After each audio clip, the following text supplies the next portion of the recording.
Later on, we see at Axis Chemicals, right? So this is, of course, where Jack Napier becomes Joker, right? Well, this is the beginning of it, right? So there's a shootout because his boss set him up now.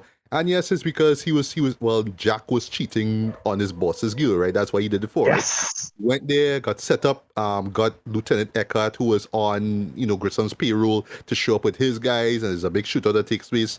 Batman shows up, kicks ass and whatnot. But in the process now, Jack and Batman face, and Jack shoots at Batman. He deflects a bullet and it hits him in the eye, and then face, sorry, and then he tips over, falls into a vat of acid, right? So minor gripe. We never see how or when it happened, but like Bruce invite Vicky to a date just so. Because they never really show it there. Just like, because Alex asking her out now. It's like, no, well, sorry, I have a date with Bruce. It's like, when this happened? Like, all of a sudden he just listen, he have her digits. Okay, whatever. Anyway, right? But in that scene, right? So I'm being film nerdy here, right? There's a great reference to Citizen Kane here, where you see Bruce and Vicky on opposite ends of this long table, and they talk a little louder, But I like that is a great bit of character development, right? Because Bruce could have just sat near to Vicky, but he's rich and he's a loner, and he had to sell the fact that I'm rich. So look at me, I'm at the head of the table, right? But look at how long that table is, right? So I love that in the next scene is a much smaller room now, and he's closer now to Vicky. This is where you see Alfred talking about, a moment from Bruce's childhood, and that's when you really get the sense that that Alfred is technically Bruce's surrogate father. I love that. Just that great piece of character development. And it's a great moment also where Vicky asks, where's your family? And Bruce is like, Alfred is my family. So of course, Batman fans know what he's talking about, right? But because we're learning about Bruce, it's like, oh, what is he talking about? So I love that, right? Yeah. So back to Napier, right? So for me, I felt like Tim Burton in this sequence here was paying tribute to the Invisible Man, right? As in the Universal Studios horror film, which, you and I, Cece, we spoke about, way back, right? With the bandages on his face and his hands, right? So yeah, Napier is at this plastic surgeon getting his face fixed though. I love that he just pulls the bandages off and he's like, mirror! And then like the worst plastic surgeon ever. Plastic surgeon like oh dear. I mean, he's a Gotham plastic surgeon. Of course, he's got to be. You know what I mean? Yeah. You see what I have to work where with. he's located, right? You notice how many bad doctors that have been. A lot of smart people are also evil in the Gotham universe, right? Oh yeah. Doctor, a bunch of them. All these people are bad. So if you have a PhD in Gotham, you have a problem. Yeah. So I love this moment though. So you're not seeing Joker's face here, right? But yeah, he looks at the mirror and he just starts laughing. The type of laugh that he delivers though, it kind of rivals when the Riddler was in the asylum going off like, I am Batman. He just lets out this loud cackling, you know what I mean? But I love it. And he smashes the mirror as well too. So brilliant scene, right? It's so gothic. Yeah. It's so, I mean, you already evoked Invisible Man, but this is Tim Burton definitely kind of make it like this. The scene goes full Universal monsters in such a great way. Like it kind of reminds me of the Universal Mummy, where the first time the mummy comes to life mostly happens off screen, because when we finally see the mummy, that's going to be the big reveal. So with Joker, we don't see the Joker on screen in this sequence. We just see the surgeon apologizing. We see him unwrapping the bandages. We hear him laughing. We get all these great implications that however he looks is horrifying, but we don't see it, And that means that when we do see it later, it's going to hit that much harder, because now we're anticipating it. Now we're waiting for it. Right. Did anybody else have a visceral? Go on.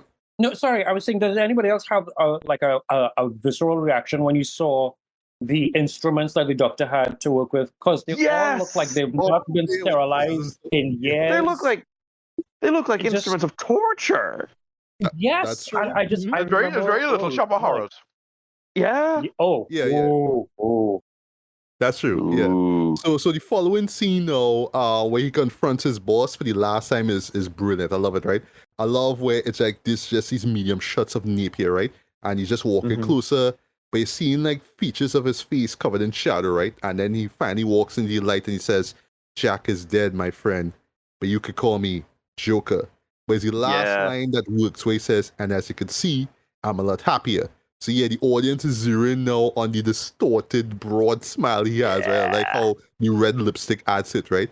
Also, points for that Joker makeup though, like just the prosthetics of his cheeks. Fantastic. I love that. It's great, right? And it really fits with Jack Nicholson's face though, especially when he does these creepy smiles, right? Yes. I love Danny Elfman's music here. It's actually called Face Off, right? That's he da da da da Really? da da, and it's just this jokey thing where he's firing and he's doing all these exaggerated poses and laughing. I love that, right? But it's funny though that it's called Face Off because I was thinking about the scene in Face Off where Nicolas Cage had his face taken off the hand. You see it's in it's in shadow though, but you could tell like there's no skin on it. So and then he's doing like this creepy psycho monologue, you know what I mean? So I love that. It kind of so you could see Face Off the movie being inspired by this movie here too. So I love that, right?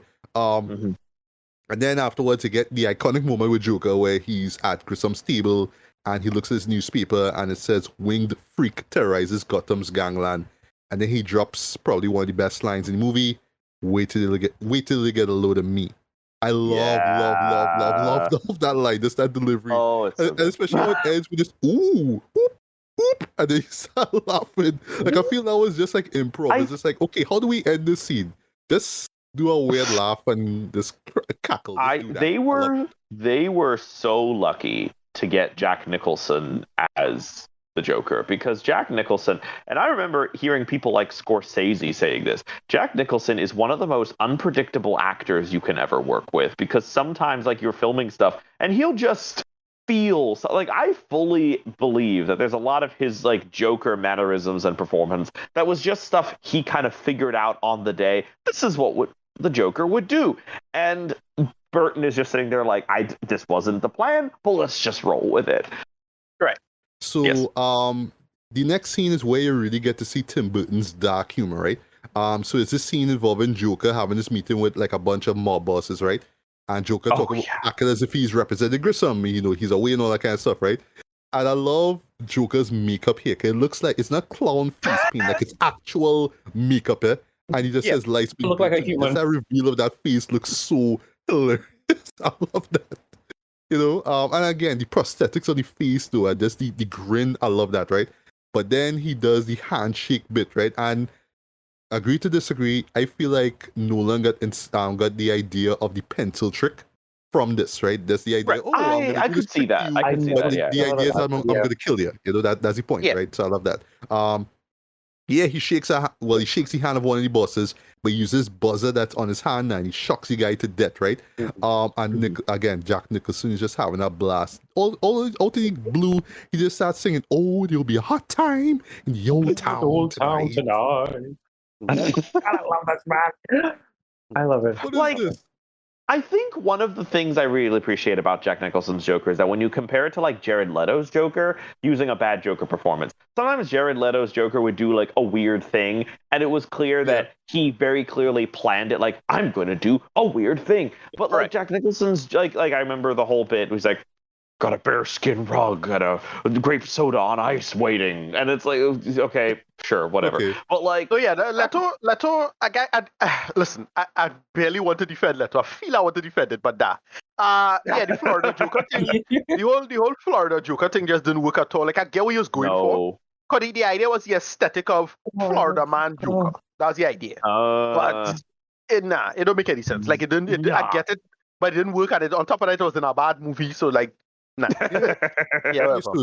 Suicide Squad's kind of bad. Sorry, it is kind of bad. Pretty bad. Meanwhile, Nicholson's Joker, like, he was always like Jack Napier was never a stable man. That is established. Like, he was always a hitman. So he's always gonna have a penchant for violence. But it's so clear that the things that happened to him made him snap. Like, that is, and I love that about the performance. I mean, I look at it and like, I remember watching the movie that this is, the same Nicholson who like a decade earlier was in One Flew Over the Cuckoo's Nest, another movie where he gets to play a character who's slowly coming unraveled. And you see a lot of parallels in those performances, how like the crazy stuff is not just, this would be a great time to do something wacky and unexpected. It's like actually motivated by the character being unstable and like doing something because like, oh, this would be the like it like kind of having this weird sense within like crazy logic that this would be a good time to start singing. It'll be a hot time in the town tonight. Right. Yeah, and again, going back to dark humor, right? So, Yes. in retrospect, I can understand why people like Roger Ebert thought it was so dark and kids shouldn't watch it, right? Right. Just this long take of Joker talking to that same guy, and you're seeing his As a corpse. and he just talking to him for like about a whole minute. And how he laughs at the end, though. Like, I don't know. I just love it because of how morbid it is. But yeah, I imagine kids probably were freaked out by it, right? But Oh, to God. me, it doesn't compare to Christopher Walken's death in Batman Returns. That shit was scary. That would have scared the shit out of kids. This one's like, all right, yes, it's dark, okay, yeah, I get it. But it's just really Jack that sells it. Jack Nicholson who sells the humor. Yep. That's what makes it work, right? Yeah. Also, I just love how he always has something snarky to say about Batman, right? And then like it's always after some news report, and then he always like smashes the TV, right? So one of my favorite lines from him is like, Batman, can somebody tell me what kind of a world we live in where a man needs to dress up as a bat gets all my press? This town needs an enema. I like. All right. Bloody kazoo and then Round of applause. Yeah. I love it. It's just something that Jack Nicholson's Joker could say. Nobody else could see it like that though. But I just love that. It's so funny, right? But then at that point in time, no, this is where Joker kind of falls for Vicky, right? Because his new number one guy, Bobby, right, was taking pictures earlier on of Vicky Vale, right? And you see him kind of taking the pictures. And that's where he drops the Stop the Press line, because I always remember that from the Bat Dance song of the Prince soundtrack, that Stop the Press. Like, oh, that's where it's from, right? Also, fun fact, right? So Bobby have like a leather jacket on with a Joker piece on your left pocket. So what? Now all of a sudden you have Joker merch. Like, where that come from? I don't know. Nobody cares. Moving on, right? Anyway. It's important to remember that Joker would have merch because the man had an advertising agency. Fast forward later on when he starts doing his own ads for Joker products. But that's and brand X and things. Yeah. All of that. So he should have his own merch. Yeah, so yeah, as I say that now, so yeah, he kicks off this master plan, right? So I love how he just interrupts this news broadcast. He's talking about, I have all these products, all these cosmetics, all that kind of stuff. But it contains now this chemical called Smilex, right? So the idea is that you sort of laugh yourself to death, and when you die, you have this broad smile on your face, right? But it's only later on that you realize that it takes a while too. So like it start looking sickly, and then afterwards you laugh and then you die, right? So it happens to one of the newscasters earlier on, right? But then he makes it even more devious because it's in a whole bunch of products, so nobody knew which products have Smilex, right? So of course Gotham is scared, right?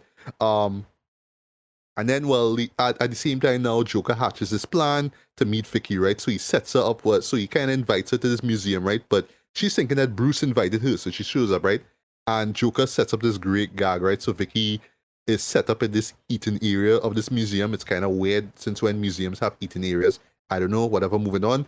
Yeah, she's given this box with a gas mask. It's like, oh, put it on right now. She puts it on, sleeping gas comes in, and everybody falls asleep, right? And then Joker shows up with the makeup on, with two dudes behind him. One of them called Lawrence. That guy have a boombox. And Joker's like, gentlemen, let's broaden our minds. And then we get what is, in my opinion, CC, the best song on Prince's soundtrack, Party. Yeah. And of course, Joker rocking purple because, Purple Rain, right? Purple Rain made Warner Brothers a lot of money, right? So, I mean, right? So now, just my little introduction, just a little brief little segue into the soundtrack, right? Only listened to it recently, right? Haven't listened to it actually since the game. I know it's weird, right? But about that song, right? So I always knew of Prince's music, right? Prior to seeing this movie, I heard his music on radio. You know what I mean? I know he had an album back in like '91. The one, I think it's Diamonds and Pearls, right? So I know some tracks from that was big and it was on radio, right? But I never heard a Prince song in a movie because I never saw Purple Rain till like years later when it came out on Channel 4, right? So, but in a strange way, the song fits though, right? Because it's just Joker just having fun in his nihilistic way. So he's just destroying all these paintings and he will knock down some statues, right? And I'll throw this out here. You could see the influence of that scene now in the movie Joker with Arthur Fleck doing that staircase dance. Like, yes. You could tell they drew inspiration from that party man scene. Agree to disagree, of course, right? So I'm hoping to see more of that in Joker Folie à Deux, which I'm excited. That's all hell to see, right? But yeah, great scene, and Party Man still knocks, and it is the best song of that soundtrack, right? So yeah, guys, any thoughts on that Party Man sequence? I spent a lot of. Oh, go ahead. Actually, yeah, Matt, Tracy. Go ahead, CC. That's fine. Go ahead. No, I was gonna say, I spent a lot of time in college dancing to that song. Oh boy. I found. Quick question, Cece. Were you ever in art class? You just decided, you know what? I'm just gonna put the song on and just. Please tell me you did that, please. I did listen to the song a lot while writing, especially during any of the times when I had roommates that had bailed on me, and I was mostly living by myself. And I'm just like, I would love to imagine that some of the other people on the floor would a little weird out, because if you listen to it on the soundtrack, it begins with that soundbite from the movie of Jack Nicholson as Joker. Gentlemen, let's broaden our minds.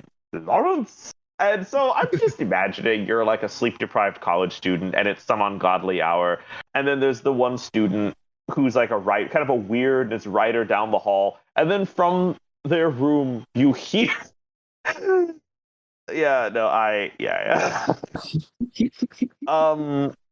But no, yeah, I listened to that a lot. I've already gushed about the soundtrack, but no, I love that. This sequence is a lot of fun. I think it is, yeah. It has this. It captures kind of Jack Nicholson's gleeful energy as the Joker in a big way, like kind of this like. This is a man, because I've heard some people be like, I don't get this movie because Joker's motivation is all over the place, and I'm like, he's a crazy person. He's actually insane. This idea of Joker having... I love where later on where he's talking to Vicky, he's talking about how he sees himself as the world's first homicidal artist. Homicidal artist. Like, I just want to create art based around death and murder. I love that concept. Yeah. Yeah. No, it's great. And like I really appreciate that, like, Burton doesn't really give him like a super complicated backstory. Like, I mean, it makes sense for Heath Ledger's, and respect to Heath Ledger's Joker, it makes sense in that case because he's less of like, a crazy. He's less of like an actually insane person, more of like an anarchist. Whereas Jack Nicholson's Joker is insane. Like, Jack Nicholson's Joker is a man who has snapped, and so it makes sense he doesn't have a clear motivation, and he's just kind of like a big part of his rivalry with Batman is that he thinks Batman is taking all the attention he deserves. Like, he thinks that more people should be talking about him, not Batman. Like the whole line about like, this man's taking all my coverage. Wait till they get a load of me. It's about ego. And so it makes sense. And then you go to the Party Man sequence where it is Nicholson's Joker just like trashing this art gallery and like having an absolute blast while doing it. I kind of love how the Prince soundtrack exists both diegetically and non-diegetically. Like most of the time when you hear the Prince song, most of the time when you hear the Prince soundtrack, it's songs in the background, songs during sequences, Arms of Orion plays over the credits, that kind of thing. Also, if you've just listened to the soundtrack, Matthew, did you ever watch any of the music videos? I did. They're on the Blu-ray. Yeah. There's the music video for Party Man is so good. It is. It's so much fun, I love it. Like Prince in the like Two-Face Joker makeup. No notes, just fantastic. Yeah, but yeah, Ricardo or Tracy, yeah. Any quick thoughts on that Party Man sequence? And y'all agree with us say about its influence on Art of Lex Joker? Yeah, kinda. I mean, I get what you're saying. But yeah, that's a classic moment. The funny thing is with him being, the Joker just getting mad at how Batman have all these great toys. These toys, like, going off with us. Yeah, that's a really funny little bit. Stuff like that. Like, it's like, they nail like a lot of what you should be doing with that sequence, and setting up our Joker. Yeah, he a little bit of they destroy the art. It's like a great little moment, right? The kind of halfway Philistine aspect of it. With him now, he's like, he care about art, but not in the same way you care about art. Like, that's a problem. Like, you realize how unhinged everything is there. It hits in that moment. Yeah, classic moment. All right, well, Tracy, quick thoughts on the Batman scene, and then I'll move on. No, just playing off of that. It's that bit of it where one of his guys takes out the machete or whatever it is that he has, to destroy that one like death-centric piece, and Joker stops him midway and is like, "No, I kind of like that one. Leave it." Exactly. That for me was the thing, and then of course later on when he comes, and does other stuff, but that is the thing for me. Right. So of course, Batman show up, in typical style, through this glass ceiling, he sees Vicky. And that is where in the first time in the movie we see the Batmobile, right? Design wise, it looks fantastic and it's a far cry from to the Batmobile of the 60s TV show, right? We get this short but still kick-ass car chase scene with Batman, Joker's goons, and I love how Danny Elfman's music, this kind of artsy thrill and the excitement of it, right? Okay, so I don't know if I think I missed when I went to it for a second. We only talk about the car shields, right? That's what I was gonna get into right now. Right, okay, no problem. Yes, okay, I thought I missed it. So yeah, a great moment where Batman and Vicky Batman step out the Batmobile, right, and they're running, right. See, they tell you something. Wait now, so Batman, you're gonna leave that car there? And then he just does the voice command shields, and you see the shields come up there, right? Yes, it looked great. I know. I forget the type of animation that is, though. No, the stop motion. It's like a kind of stop motion kind of thing. Yeah, right. Great stop motion. It's one of the best uses of stop motion I've seen now, like a while. Because the last stop motion-y thing that Burton did was what? Beetlejuice with the worms, probably. Right. But dude, I find that looks so good. One thing I love though is that the wheels have shields. Exactly. Because the shorthand for Gotham is usually be either it had to be what we think as disheveled city, right? So either Detroit or New York, Chicago. Right? Chicago, yes. Yeah, right. Yeah. But which I believe, oh gosh, the Dark Knight trilogy was based or filmed. Right, the Dark Knight trilogy is more Chicago, but the recent Batman v Superman was Detroit, so you could think of that. This was to be kind of Detroit, because that line with him. Because I remember I later talking to some friends that they talk about, they make fun of the whole it covered the wheels too, because that's the kind of shit that man with a teeth with the Detroit there is a car city, right? It's little things like that. Yeah. That's funny. Yeah, like in the case Very of all funny. of it, or somebody would have tried to steal that shit, right? Somebody would have tried to steal that, right? Yeah. Even better though, like just when you thought the Batmobile was cool though, I love the slow reveal of the Batcave, right? Danny Elfman's music for this. And it's called the Batcave. It's amazing. I love how haunting and dark it is, right? And that's where you're seeing the Batmobile speeding through this forest, and that's where you're seeing Vicky's looking at Batman, and he's just staring up front. He's not looking at her at all. You know what I mean? He doesn't even say a word to her. I just love that. He just hearing this dark music in the background, right? And yeah, when you see the Batcave itself, it looks fantastic. I love just the massive scope of it. Of course, bats hanging off from the ceiling. I love that. That's really cool. I don't know if they're real or not. I didn't care, but yeah, it looks great, right? There's a really funny scene though where Batman's at the computer, right? Well, the Bat computer, if you will. And he's talking about Joker's products, right? And Vicky's she steps a little bit closer. She's trying to figure who it is there. And then he turns his head away from her. And then she go on the other side and she does it again. And he just kind of gets up and walk off. I love that. It's just look, I don't want you to know who I am. I mean, because it's very it's just about Bruce telling Vicky, I'm sorry, I have to go out, and she know that he lying on her, right? Well, sorry, he's lying, right? So, but it's just that whole I don't want you to know who I am, so I'm going about it this really awkward way. I love that. Yeah. It's very Phantom of the Opera. It's very trying to take it's very like Silent, or even the one that Schumacher made, but very much like that he whisks her back to the cave, and then she's trying to take the mask off, and he's of course trying to shy away. Also, talking about him not talking to her in the car the whole ride, one of the things about Michael Keaton's performance as Batman and Bruce Wayne that I don't think gets enough attention is how awkward he is. Because I think that is a scene where he is actually kind of awkward though, but when you finish, yeah. But and I feel like that's one of the things, you look at Bruce Wayne, the way Michael Keaton plays Bruce Wayne, and he's this kind of unlikely, soft-spoken, kind of ill-at-ease man, which, this man, both of his parents were violently murdered before his eyes. The idea that he's kind of a social misfit makes a lot of sense. He's cool, but when you really get right down to it and look at the man, you're this guy is a little awkward. This guy's a little alienated from the society. And like, even his performance as Batman, there's a lot of the intimidation factor, there's a lot of the uncanny, but especially during the moments where it's just him and Vicky Vale, you also get a lot of the sense of him being kind of uncomfortable and ill at ease. Like, it doesn't take away from any of the moments when he's being intimidating or any of the action sequences, but you still get this absolutely brilliant, like, kind of awkwardness, which is very intentional, because again, Michael Keaton is a very naturally charismatic man, right? Like, I'm thinking about him in like Spotlight and Birdman and the one he did with Kenneth Branagh, not Much Ado About Nothing. I think it's actually Much Ado About Nothing. Like, he's a very and even Beetlejuice, he's a very charismatic performer. So he is performing this awkwardness and this kind of ill at ease. And then you think about the character of Batman, you go, yeah, this guy's a misfit. This guy's a weirdo. And it kind of creates for an unlikely Batman that I think is something like, it's like, there's one of the things, again, going back to BVS, you look at, like, there's times I like Ben Affleck as Batman. I think he was overhated because of the whole, oh my God, Daredevil.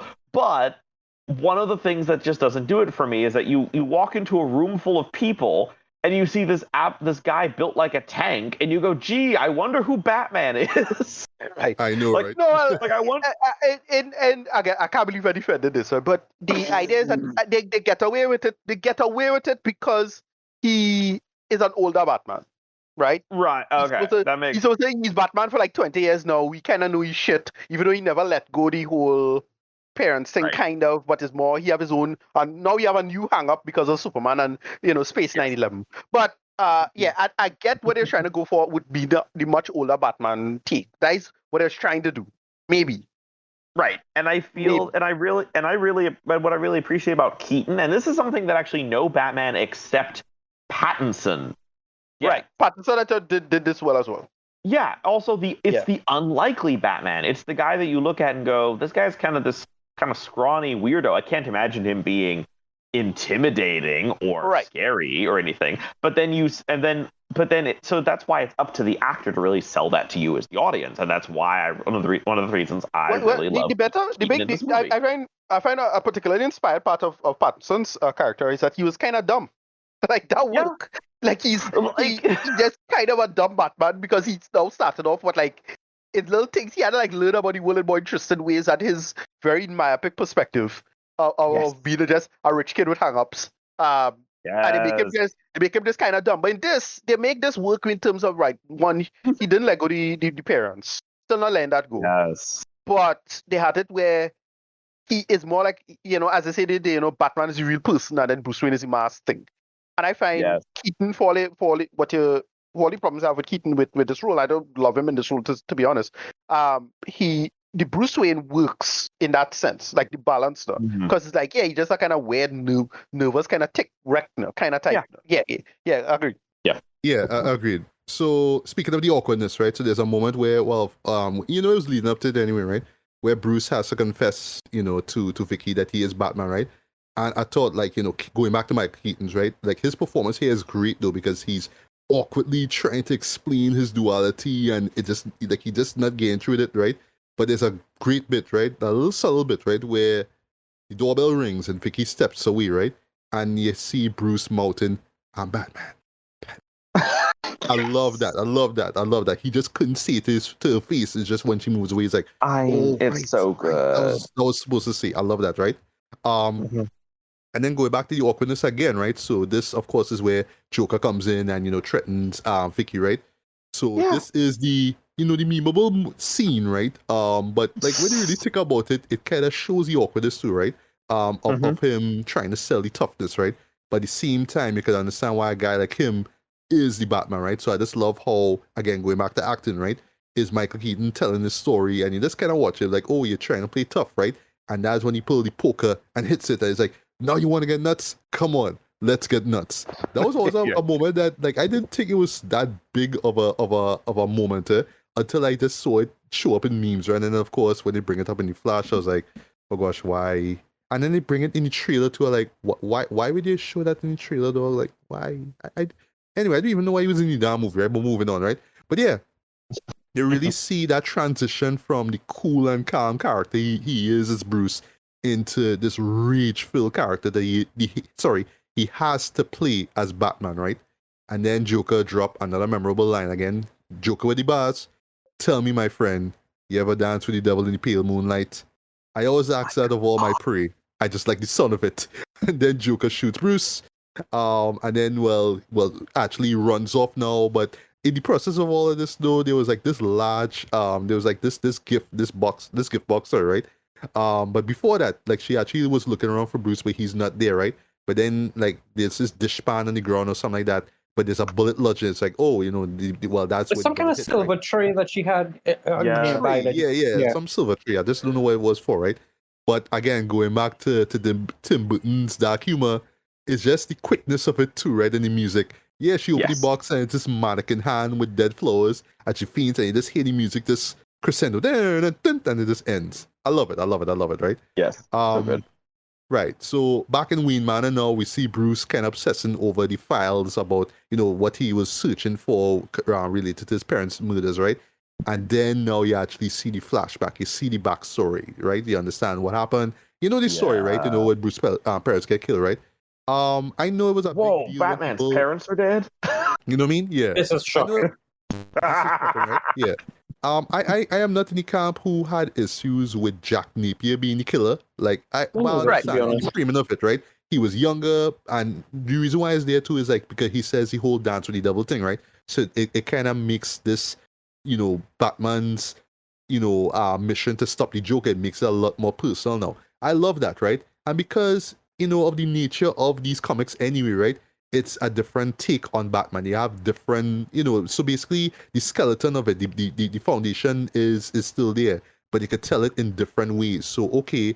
Yes. All right, in this case, Joker killed Batman's parents. Okay, fine. That doesn't mean that that's how every Batman incarnation has to be. Of course not. No, right? But yeah, I could understand some Batman is like, that's not how it works. That don't make no sense because how Joker, no. But no, it's in the nature of the story that they're telling here. Duh, whatever, right? My thing is that each Batman movie, in fact, each superhero movie, if you really want to think of it like that, is like your pull list. So on your pull list, you will have Detective Comics with one set story that's going on, which is a Batman story. And then you'll have Batman, and then you'll have Dark Knight, and you have like your different stories that live in its own universe, unless, of course, you have something like the Trinity Wars, which was happening during the New 52, where everybody was involved.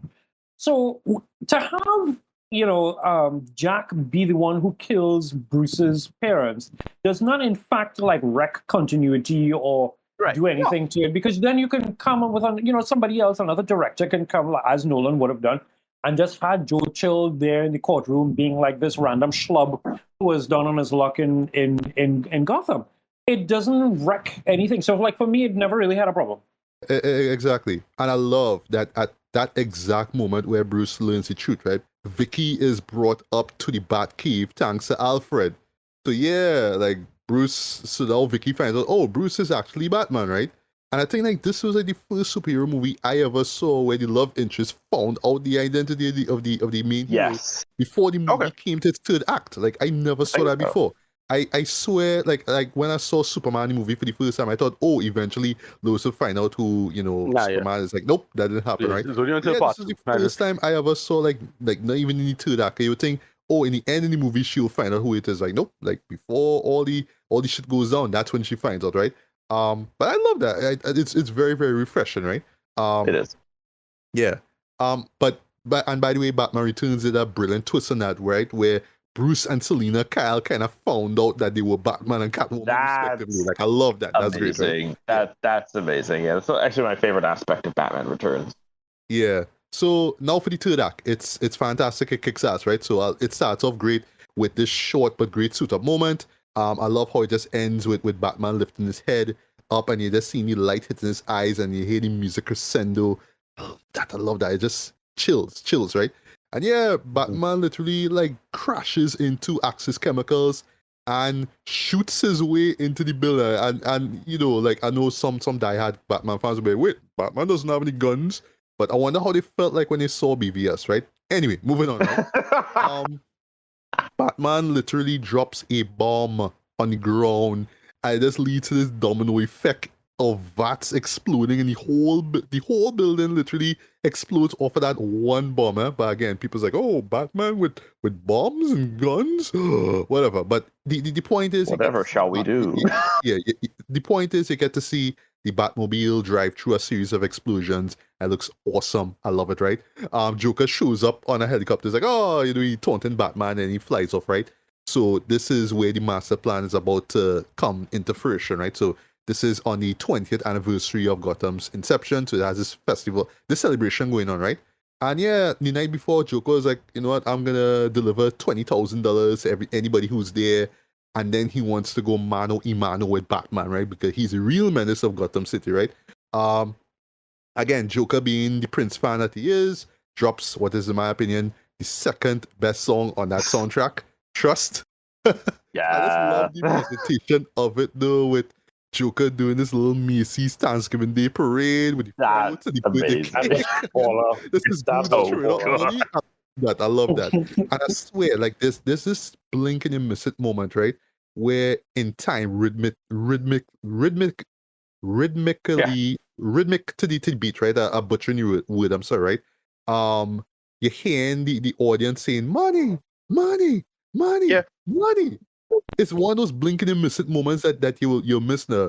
But yeah, that's the point of it. It's all about, Gotham only cares about money and all that kind of stuff, right? While people suffering and could turn into crime, turn that dark partner. So that's the point of it, right? But I love it, right? And this is where you get to see the Batwing, right? And there's something about hearing Danny Elfman music when you're seeing whenever Batman is driving or going somewhere, just the music works, right? But just seeing that Batman the first time is amazing. And I think this is like pre-CGI though, but it still holds up though. I love just how it looks, right? I love how Joker sees the Batwing, right? And yeah, the plan comes in now where he launches Smilex, right? So it's a bunch of gas that comes out from the vents of these floats, right? And it reminded me of like the plan that Scarecrow had in Batman Begins, where it's like, oh, I'm gonna mix the fear toxin with the water supply. It reminded me of that, right? I feel sorry for these two idiots who forgot to let go of the cables of like the baby-looking balloon. So one falls and smashed through a sign. The next one falls through the roof of like a news van. I was like, God damn! Like falls through the roof of the van. Like Jesus Christ! Anyway, so Batman uses the Batwing to scoop up the cables and flies them out to the city, right? And yeah, it makes sense, right? So agree to disagree, right? The shot of the Batwing flying over the clouds and silhouetting over the moon, for me, it's one of those. Yes. A goofier. But No, also, I guess it look awesome. Not goofy at all, I don't think. I don't. No, that's not Just damn cool. It looked awesome though, but the payoff though at the end, I was like, all right, that's why they do that. I love that, right? Yeah. But yeah, I grew up pretty much. Yeah. It's an iconic shot. I grew up pretty much under the belief system that he had actually imprinted. But it was weird because I know that's not how science works. But like I felt like he had imprinted the bat plane, onto the moon, so that later when he comes with the spotlight and everything like that, it was already imprinted there. That's not how science works. I love it. That's why I love it. Yeah, that is just. It was so cool. The bat signal is the payoff. That's why I love it so much, right? But yeah, it's to me it's just, oh, you went over the clouds to do this shot and then come back down just because, right? Whatever. Yeah, it hard. Anyway, but is that guy? Yeah, he is that guy. So that's why I thought it was as well. It's just to get the height of the shot, and it just happened to line up because we in a movie. So it's that. Yeah. Right. So on the subject of Batman doesn't use guns, I love that he used the Batwing to like fire shots at Joker, like blatantly fire shots at him, right? Yeah, for real. And I love how Joker's this is the funniest part about it. Where he just pulls his gun with his this shit is the funniest thing ever. The long pistol gag ever from Joker. I love it. Yeah, by far the best thing. Yeah, this long we call it the 6-shooter. Yeah. I love that he just fires one shot. Yeah, that blew it. That shit is funny. It just matched the controls, and he got that Batwing to crash, Yeah, like, hilarious. So I don't know, but for me, just the Batwing itself, like I think that moment with the Batwing lasted a little bit longer than it did in Batman Forever. I think in Batman Forever it was just up for like 3 minutes and then it got blasted. You know what I mean? Right. This one was like a little bit longer, right? And you know, in a very symbolic moment, the Batwing crashes near the steps of this decrepit church, right? And this is where Batman and Joker will have their final duel, right? So on the subject of that sequence, that final sequence, right? I just love, again, just going back to Tim Burton, right? It has that sort of gothic horror element to it too, with the, you know, it's almost like you're watching something like Hunchback of Notre Dame, but it also has like a bit of vertigo in it as well too, with, you know, going up these flight of steps and all that kind of stuff. And I love Danny Elfman's music for this, so I love it, right? I love that, you know, even through the sequence, you just seeing these goons fighting Batman. That one black guy who got hit, like he had connect with one of the bells and he fell off. Boy, I feel sorry for that guy though. I feel like it's just how he dies though. It's just like, oof, nah, boy, nah. And then, well, of course, Batman finally squares off with Joker, and there's a great bit where Joker is like, "Oh, you made me," but then Batman was like, "No, you made me first," right? Which is related to the parents' murders, right?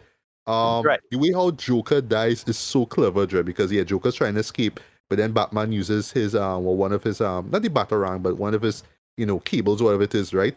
And it wraps around Joker's leg, but then he ties it around the other side to this gargoyle, right? So yeah, the gargoyle rips off now, and then with the weight of it, end up pulling Joker down. He falls and he dies, right? Of course, Joker being Joker had to go with a bang, right? So I love that he does the Predator thing. It's like he have a recorder of them, so when the police come in here, Yeah. I remember seeing that for the first, like, what the hell is this, right? Okay, you're just thinking, like, for me, first time I was wondering where the song was coming from. So I love that Gordon comes in and he pulls out, well, this handkerchief, I think it is, right? Where you see the tape recording sets. I love that. That was nice, right? Some teeth. Yeah, so in the show's final moments now, so Vicky proceeds to leave Gotham, but, you know, because Alex is, you know, well, the being friend zone throughout the entire movie, yeah, he get a goodbye kiss on the cheek, so that's nice, right? Commissioner Gordon and Harvey then reveal the bat signal. That's the payoff that I mentioned before with the Batman thing. And I love and there's a moment where Vicky sees the signal in the sky. That's before Alfred comes to shuffle her out, right? And then we get Finale, which is Danny Elfman's, that's the name of the composition, Finale, right? Which ends the film. Damn. Every time I hear it, I get chills. When they play it in trailer for Batman Forever, I got chills. It's just such a triumphant piece though, and it pretty much in context of the film is pretty much telling us that Gotham has a protector now, a Dark Knight, right? If you remember from the Dark Knight, right? And I love how it ends with that little brief reprise of the theme song, right? But visually, it looks great. The way the crane shots up the building. I just seen Batman on his platform staring at the bat signal, Joe, and just hearing that dun, dun, dun, dun, and then the face of black. Wow, I love that scene. I love that final sequence. Oof. So before I get to final thoughts rated, just any thoughts on the finale, just that final shot? Yeah, It leaves you wanting more. I know, right? Tracy, I know you love you love the finale song. You love that. I live. You know me and soundtracks. You know me and soundtracks. Yes. Here's the thing: that entire sequence, from going back just a little bit, from like Vicky pretending to kiss, you know, Joker to get him distracted so that they could do the fight, and all the way down to the end where, you know, her hair is like, and I'm always hung up about this, like how great her hair looks as she's walking in the city streets looking up to see the signal at the end, and that piece of music. That for me was like, okay, this is good. And the really fun thing about that time is, you know, you weren't sure. Like now you have movies, and as soon as a superhero movie comes out, it's like, I can't wait to see 2 and 3 and 4. I hope they do 6 of these. Yeah. But back then, you know, you weren't sure if you would, like, I got, you know, returns, but you still weren't sure that you was actually, oh, this is great. So this felt like a nice wrap to a very good story, a solid story. And I appreciate that. This was kind of the first time. Again, this is what the big paradigm shift of this movie was. Yeah, the idea of like marketing a movie, and if the movie make money, it can sequels. Like, we didn't really get this before. Trying to think of maybe Superman. Not sure. No, not even. Christopher Reeve. Because maybe. The only reason the first two that the Christopher Reeve Superman films have any kind of cliffhanger feel to them is because they were originally envisioned as one long movie. As one big movie, right. Yeah. But the idea of just, everything tied to a big corporation and, everything was McDonald's and Pepsi or whoever it was financing this nonsense, right? And, it was just so interesting that, for better or for worse, this is the paradigm shift of, the corporations get to actually dictate how a movie will shape, right? And we'll get seen with the sequel, right? That drama play out, right? But it's so interesting, this is where art and commerce meet for the first time, for real. Yes. This is like a hard clash. Better always. Yeah, a real hard clash. Indeed, yeah.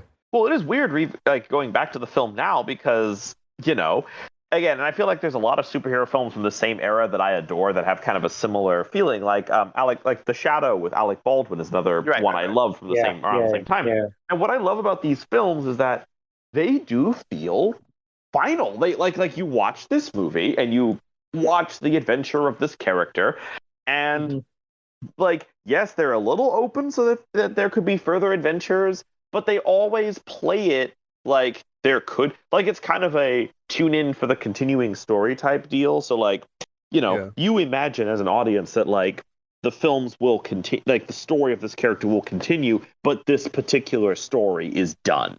Yeah. And I feel like it's exactly. it's something I'm almost nostalgic for. Right. So final thoughts on rating, right? I'm just gonna run through what I wrote at the end after seeing that the movie itself, right? So fun fact, right? So on the film itself, right? Tim Burton himself, the director, said, "I liked parts of it, but the whole movie is mainly boring to me. It's okay, but it was more of a cultural phenomenon than a great movie." Right. That is a very strange thing to say about a big budget superhero movie that Tim was lucky enough to work on, right?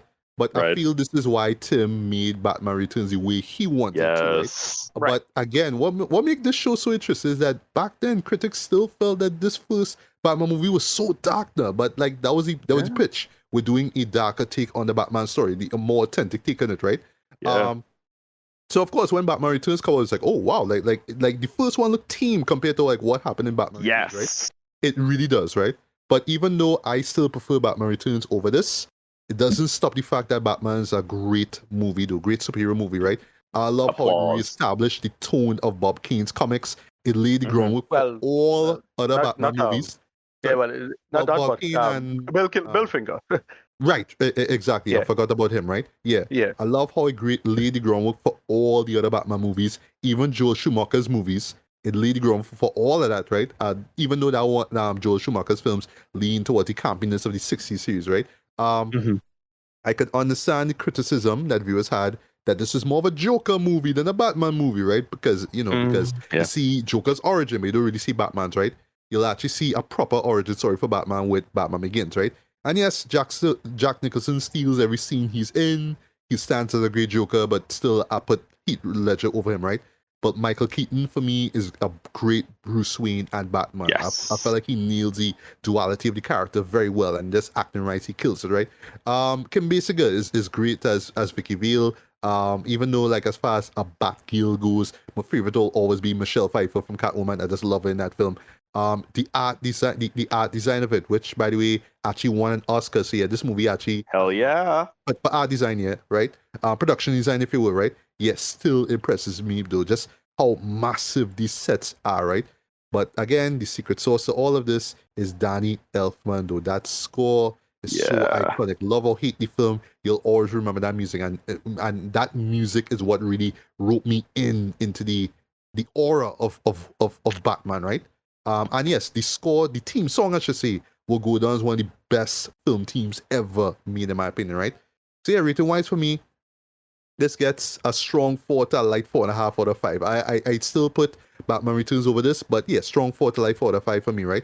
And I would say the Michael Keaton run of the Batman movies was just excellent, right? And yes, I understand why they had to go light with the Joel Schumacher one, but Tim Burton's duology, though, remains two of the best Batman movies ever made. And what I love, though, at the end, just to end things off, this was the start of it all already. This was the beginning. This is the template for all other Batman films after 1989, and it started with this movie right here. So yeah, absolutely enjoy Batman. And yes, 35 years from now, yeah, hopefully more people will, go back to it and love it just as much as they did when they first saw it, right? So, Ricardo, your final thoughts on rating on Batman? Yeah, is I don't consider it like a masterpiece or anything like that, but it's a movie that really, like, again, it was one of those. Well, it was the old joke by, you to do it you have to invent it first now, and yeah, this invented it. This really reshaped the paradigm for a lot of people on how to think about this material, how to approach the just the takes on it. It's smarter than a lot of people give it credit for. Just a lot of great calls when you think about it. Like, it's like, wow, that is actually really smart call when you think about how you should do this and so on and so forth. Like, I was always appreciated it because it set up so much, especially Batman the animated series and how that show ended up turning out to the beginning, right? And so on and so forth.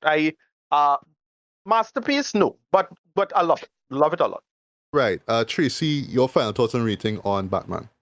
I think the one thing that this Batman did that I feel a bit of an annoyance to this day is because of the success of, and this has nothing to do with the filmer, but because of the success of this Batman. Yes, we had Schumacher and all that, what happened there, but it has become that one thing that Warner Brothers could always count on. A bad Batman is still, for the most part, a financially successful Batman. Right. Yes. You'll never see them saying, we will take a risk and do a Plastic Man movie, or let's do a Hawk Girl or Hawkman movie. Or, the way how, because Batman is always going to have that following. Batman's very safe, And that, and I feel like that may have started here, and then it got the reinvention, whatever, when Nolan started to do his thing, and everybody started to do gritty and grounded. But in terms of how 89 was, two things for me. One, I'm gonna I give this an A- score. I don't really have a fault with anything in the film is one of those that I will still sit down and queue up. I'm sitting down thinking right now I should probably at some point in time go back and watch it again just because it's the weekend and I always watch superhero movies on a weekend. So it's that. But it also did this really cool thing for me where I started to look at Jack Nicholson, because for me, in terms of viewing Jack Nicholson, it was Joker as him as Joker, and then Witches of Eastwick, even though Witches of Eastwick came out like a year or 2 years before this. And then I started, Fun fact was directed by George Miller, even though by George Miller. It's not one of George Miller's favorite directorial efforts. Oh, I love that movie though. You see how he felt about it, right? But that's all I have to say about it, right? Yeah. But yeah, I remember. I remember seeing that movie on TV6, right? I was surprised he was in that, right? Yeah. Well, Tracy, I know you're not into horror films, but you need to at least take a glance at The Shining, though. Like watch that and you'll see. I should go back. My guy. Let's just say I should go back. Let's just say I should go back. As I was about to say, if you need Nicholson, I'm also I love Nicholson's. Like, if you need Nicholson fixes, I got like five different movies I think you should check out. Right. I am legitimately will harass you. Yes. Yeah, Tracy, continue. We'll wrap up. No. I'm sorry. Yeah, no. A-. My score for 89 is an A-. I love it. I love how it reinvented everything in terms of it. I still have mad love for my very cheesy 60s Adam West story, because that was me sitting down in front of TTT, in the middle of the living room. But how and what that movie did, what Michael Keaton did, is something to this day that I still whenever a new Batman is cast, I look at it. How does this match up to Michael Keaton? Which is not, admittedly, it is not a good thing to do. You should always judge people by their own merit. And I do that when I actually go and watch the movie. But from the time you get cast, it's always but Michael Keaton. So, good job there. Yeah, yes. Indeed. So CC, closing things off. Yeah, your final thoughts and rating on. Oh yeah. Obviously, just getting the negative out of the way. As Tracy mentioned, this was kind of the ultimate proof for Warner Brothers that Batman was their cash cow, and as a result, Batman. I mentioned back during the Beers, Beats, and Bailey era, I mentioned that one of my big issues with Warner Brothers and DC is their tendency to be like, oh no, I don't know if this project's gonna do well. Quick, shove Batman in it, and I do feel like this was the beginning of that. Break glass in case of Batman. Yeah, right. Yeah, right. Break glass in case of. Break glass, Batman shows up. And I think that this really was the beginning of that, and that's an unfortunate trend. Also, the other thing that does genuinely bother me is the way that they kind of treated, because the 60s show, I feel like, in the year of our Lord 2024, it kind of exists in its own niche. And I think that there's a lot of kind of retroactive appreciation for that movie, and that series. As I say that, right? As far as just a dream buy, I want that box set of the series. Yeah, I want that box set that comes in looks amazing. I feel like we series, but I feel like we forget that up until recently there was a lot of actually kind of toxic negativity around that Batman. Like there was a lot of just really vicious the comic era, like those 80s comics was like. That's what this happened to now. Right. They were deeply unpleasant towards the 60s show. And I feel like kind of the level of, and again, going into the internet era of, especially during Nolan's trilogy, there was a lot of that oh, thank God we've got these movies and not that goofy, cringy 1960s. Right. No. Yeah, bullshit, man. And you go back to 89 and they literally, in a similar controversy to what happened with the reboot of Lone Ranger, they legally told Adam West that he couldn't appear as Batman anymore. They told him it was we need you to step aside, make way for this new movie we're working on, and they treat him bad.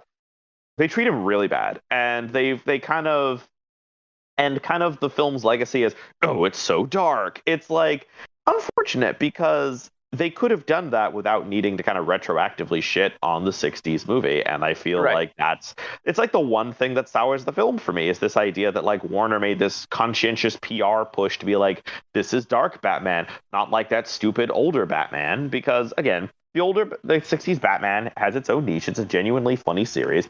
And it had its moment as a very foundational piece of pop culture. And I think that it should be, it's good to see it get more respect. But that being aside, this 89 is one of my Mount Rushmore Batman movies, up there with Mask of the Phantasm and The Batman and the 60s Batman show, which all four of which I give 10 out of 10s. They are my personal favorite Batman movies. They're films I come back to again and again. They're ones I can revisit over and over again. They all give me very completely different things. If I want dramatic Batman that shows off the best animation can do, I go to The Mask of the Phantasm. If I want Batman the noir detective story, I go to The Batman. If I want Batman the comedy, I go to the 60s one. If I want Batman the gothic romance, weird kind of universal monsters, I come to this movie. And I feel like it's also important to remember that not only did this film come out in an era when comic books were not cool in the mainstream and were not considered the kind of instant prestige cash cows that they are now, but Tim Burton himself wasn't a comic book fan. He didn't like comic books. He often said that he found comic books hard to read because of I think he had dyslexia or something. And so a lot of the language you are seeing in this film is cinematic. It's not trying to translate the comic books to the screen. This is someone trying to make a movie and coming up with translating Batman to film language rather than simply translating the comic book to screen. I feel like that adds a kind of an authenticity and a kind of a genuine quality that I really appreciate about this. So yeah, 89 will always be one of my favorite Batman movies. I have a huge soft spot for it, and it's a film that I come back to and that I have a history with that I feel quite nostalgic about in my own way. So yeah, I love Batman 1989. Nice.